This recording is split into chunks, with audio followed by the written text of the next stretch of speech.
પાવાગઢમાં મૂર્તિ ખંડિત થવા મામલે સુરતના જૈન સમાજમાં રોષ જોવા મળી રહ્યો છે। આ રોષને લઈને જૈન સમાજે સુરત કલેક્ટર કચેરીએ હોબાળો મચાવ્યો છે। ત્યારે આ મામલે જૈન મહારાજ કુલચંદ્ર વિજય આચાર્ય ભગવંતે નિવેદન આપ્યું છે। તેમણે કહ્યું કે પાવાગઢમાં હજુ આપણી એફઆઈઆર નોંધાઈ નથી।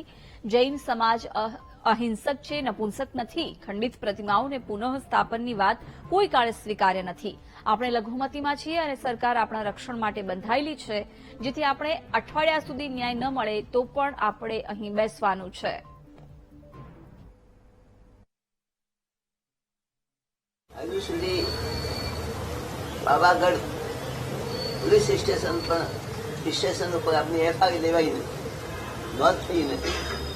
એક વાત, પ્રતિમાઓ ખંડિત થઈ ગઈ છે, દેવકુલિકાઓ ખંડિત થઈ ગઈ છે।